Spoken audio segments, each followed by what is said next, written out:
Bienvenue dans cette nouvelle vidéo. Je vais vous parler de comment gérer des personnes toxiques. Parce que clairement, dans notre environnement, on peut avoir des personnes avec qui on n'est pas à l'aise, voire même qui nous font du mal, qui nous manquent de respect, qui nous adressent des critiques. Et on peut se sentir vraiment impuissant, en colère et ne plus savoir comment se sortir de ça. Comment on fait pour gérer des gens toxiques. Je vais vous répondre dans quelques instants. Avant ça, je vais me présenter pour ceux parmi vous qui ne me connaissent pas encore. Mon nom est Nathalie Martin, je suis coach en éveil de conscience et j'accompagne les hommes et les femmes qui me font confiance à créer une vie qui les fait vibrer, une vie qui fait du sens pour eux. Vous avez tous les détails dans la description qui accompagnent cette vidéo.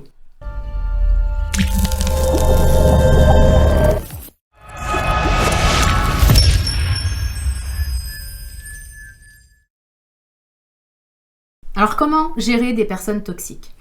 Bon, très clairement, moi j'ai toujours du mal avec ces termes, avec ces étiquettes que l'on colle sur tout et sur n'importe quoi, parce que elles alimentent le fait qu'on rentre dans des cases, qu'il y a les gentils et puis de l'autre côté les méchants, il y a le bien, le mal. Et ça peut être très facile de décréter à la première incartade, à la première remarque qu'une personne est toxique. Donc à la moindre difficulté relationnelle, on peut avoir tendance à sortir cette étiquette-là. Et ce qui se passe quand je fais ça, c'est qu'on peut vraiment se priver, de belles relations et surtout de belles évolutions, parce que ces fameuses relations qu'on dit toxiques, elles peuvent aussi nous enseigner énormément de choses sur nous.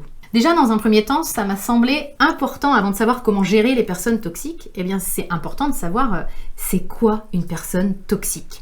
Alors, j'ai fait comme dans beaucoup de cas, j'ai demandé à Google ce qu'il en pensait et il m'a donné une définition que je vais partager avec vous maintenant et je vous demande vraiment de l'écouter attentivement.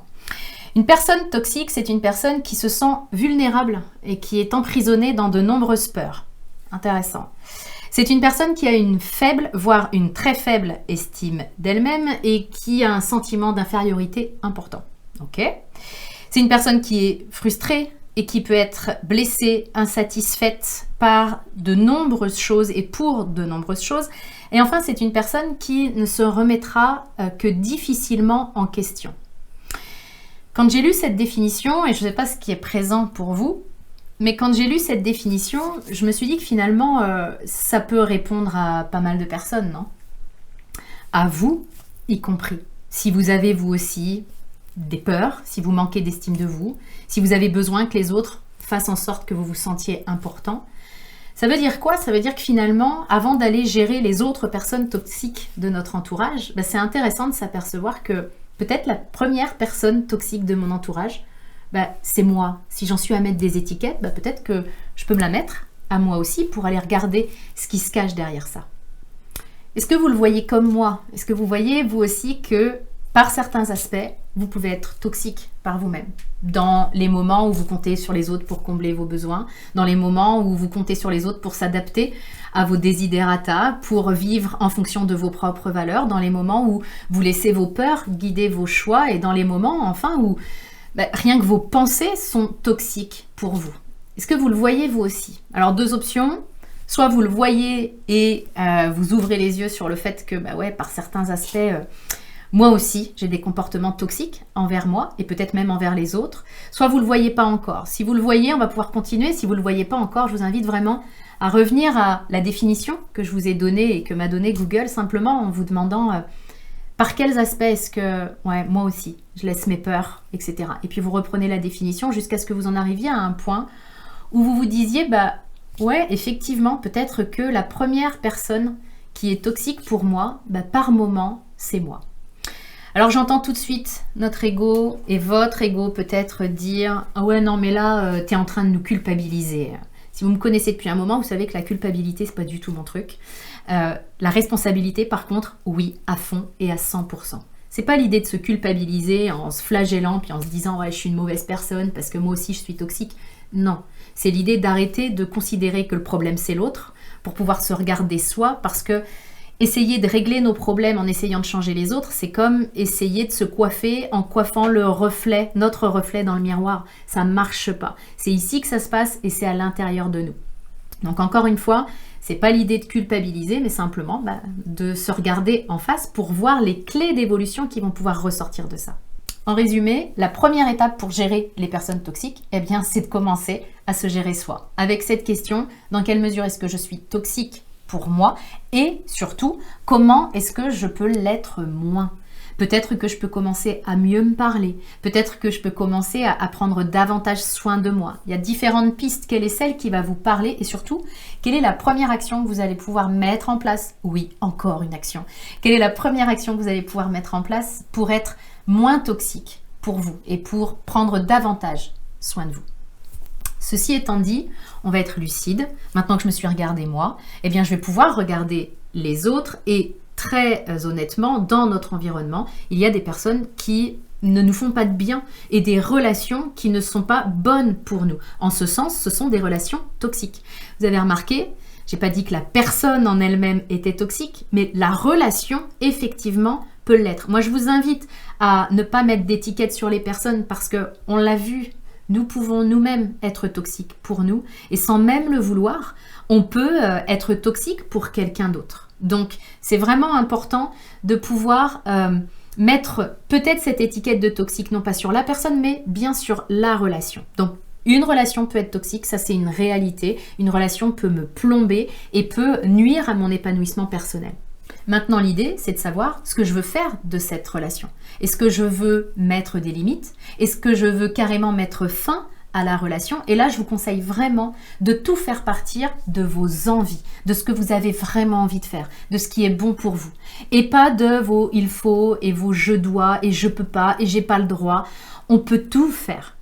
C'est juste qu'il faut assumer le service après-vente de nos décisions. Donc vraiment, quand vous allez vous demander ce que vous voulez faire de cette relation, ne partez pas de vos peurs, peur de déplaire, peur des jugements, etc., mais de ce qui vraiment vibre en vous. Qu'est-ce que vous avez envie de faire de cette relation maintenant? Parce que finalement, si elle est toxique, cette relation, qu'est-ce qui fait que vous y restez? Et bien souvent, notre ego va nous dire j'y reste parce que j'ai pas le choix. C'est faux.